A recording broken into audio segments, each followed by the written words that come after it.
Right now, you are aware. You hear my voice.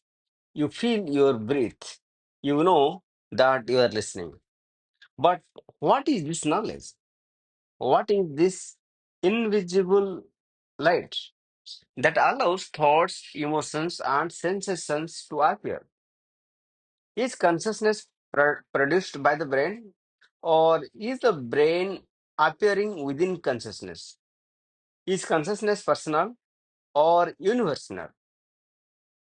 And the most mysterious question of all, why is there something it feels like to be you?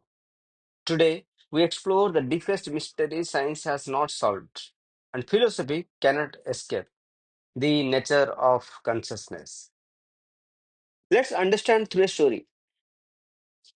In 1848, a railway worker named Phineas Gates survived an accident. An iron rod passed through his skull. He lived, but something changed. His memory remained, his intelligence remained, but his personality vanished. The man was no longer the same person. Doctor asked, if consciousness lives in the brain, which part creates the self? And if damaging matter can alter awareness, what exactly is consciousness made of? In Eastern philosophy, consciousness is not an accident. It is the foundation of existence. In Advaita Vedanta, consciousness is called chit, not something you possess, but what you are.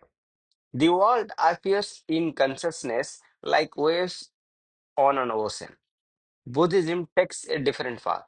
It does not define consciousness as permanent.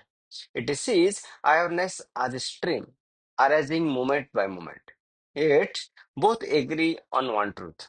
Consciousness is primary. The body is seen, the mind is observed.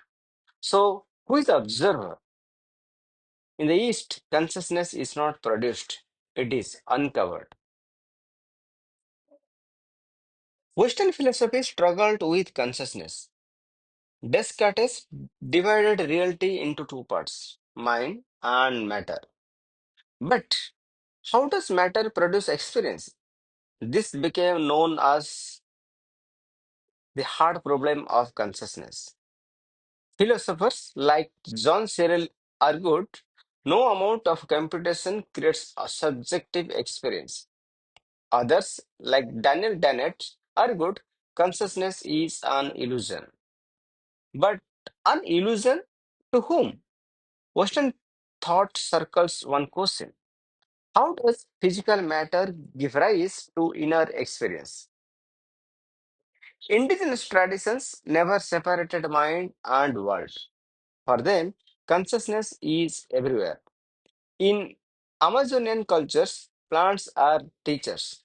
In African cosmology, ancestors remain conscious within nature. Australian Aboriginal philosophy sees land itself as aware. Consciousness is not locked in the skull, it is shared, participated in across cultures. A recurring insight appears. Life is not unconscious matter, matter is shaped by life.